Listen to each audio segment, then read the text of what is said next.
everybody. My name's Mark Wilson along with Greg Brady, and we're thrilled to be at CompuWare tonight for this matchup in the NPSL between your Rockers and the Philadelphia Kicks. Man, I think we can't see the Kicks enough. It was supposed to be the Edmonton Drillers. If you see it on your schedule as the Drillers, forget about it. The Edmonton Drillers are no more. Money problems, as will happen in professional sports, they have folded, so they've reworked the schedule. So tonight, the Rockers get to see the Kicks again back in CompuWare. Philadelphia, the team's so nice, Mark, we get to see them them twice, as the old line goes, or something like that. It worked in rehearsal. But obviously the Kicks, a talented team, coming in with a 5-3 record. The Rockers playing abysmal soccer as of late. They need to turn things around, and they're going to have a very short time to do it. A big game tomorrow against Cleveland, and, of course, Milwaukee, their playoff competing rival right now, coming in Tuesday, but it starts tonight with a very fast starting team in Philadelphia. And the Rockers have 4 brand-new players from the Edmonton Drillers during the dispersal draft. They also have a brand-new head coach, as you might know, Brian Tinian, replaced Drago. But let's go down to Eric Hess. He's also part of the team tonight. Eric's going to be combing the sides, combing the boxes, and he's got more on all that. Good evening, Eric. Good evening, guys. I'll be combing everywhere. Yeah, there are some new players down here. I'll be combing everything. There are some new players here, but we don't know whether or not they're going to be able to play in the game tonight. We'll be finding that out hopefully pretty soon here. The excitement down here, a little bit of buzz in the locker room. First game with the new head coach, Brian Tinian, and I think these players are a little excited, hopefully thinking maybe we can wipe the slate clean and start anew tonight.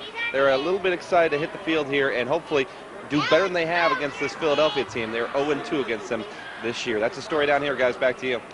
All right, Eric, very good. And we'll Eric get back brought all 9 of his kids in the background there. It's a big family. We'll go back to Eric because we'll be talking about Brian Tinian and to Brian Tinian in just a short bit of time. But the last time anybody played in the NPSL, it seems like forever ago. I don't think we were in the holiday season yet, were we? No, technically December 5th counts. So if you go all the way back to December 2nd, that was not the holidays. Pre-holiday affairs for them. You see the Rockers at the bottom of the screen losing to the same Kicks team 15-8. Very similar score to when the Kicks played here the first time, 15-10.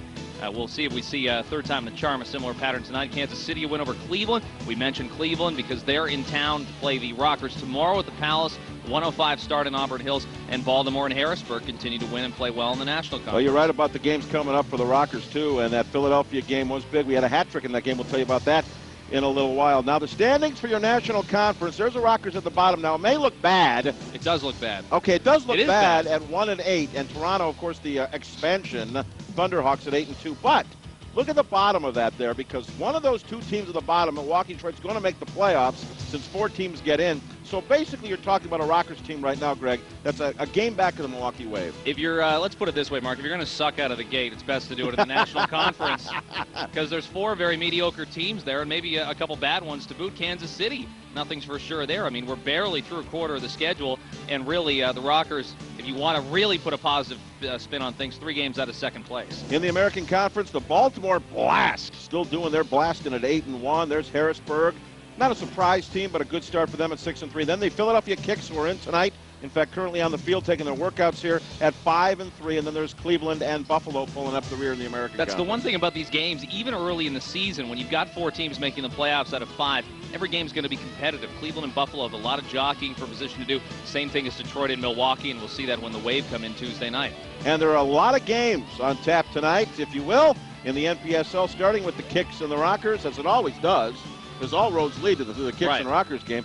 And then you've got that Kansas City-Milwaukee game. It's the Milwaukee Wave, who made some moves themselves this week, as top of everybody else with the Edmonton Driller dispersal draft. And we'll tell you about that later. And Milwaukee, the Rockers, will see a couple of times coming up next week.